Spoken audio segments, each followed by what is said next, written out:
Maaari nang makilahok ang mga local government unit o LGU sa Nueva Ecija sa pagbebenta ng 20 pesos kada kilong bigas matapos aprubahan ng Sangguniang Panlalawigan ang authority para sa paglahok ng lalawigan sa programa. Inaprubahan nito sa 45th regular session ng Sangguniang Panlalawigan batay sa liham ni Governor Aurelio Umali na humihiling ng authority na lumagda sa Memorandum of Agreement o MOA kasama ang Food Terminal Incorporated o FTI. Ayon kay Lucita de la Cruz, Supervising Agriculturist at Provincial Agribusiness Coordinator, layunin nitong mabigyan ng pagkakataon ng mga LGU na makabili ng NFA rice stock sa pamamagitan ng FTI.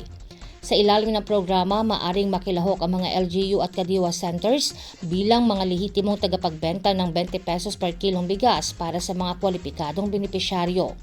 Ipinaliwanag ni De La Cruz na ang NFA rice ay ibinebenta sa halagang 33 pesos kada kilo, ngunit may 13 pesos subsidy mula sa Department of Agriculture sa pamamagitan ng FTI, kaya magiging 20 pesos kada kilo ang presyo nito.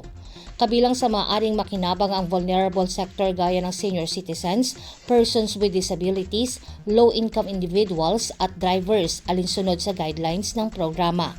Hanggang 30 kilo kada buwan ang maaaring mabili ng isang kwalipikadong mamimili, ngunit maximum na 10 kilo lamang ang kada bentahan at maaaring bumili ng hanggang 3 beses sa isang buwan.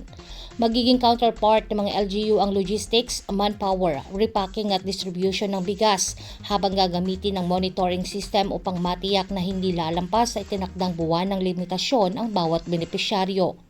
Ayon pa kay De La Cruz, maaaring kunin ng LGU ang stocks mula sa NFA sa pamamagitan ng FTI at kailangang maibalik ang bayad sa loob ng 15 araw batay sa mekanismo ng programa.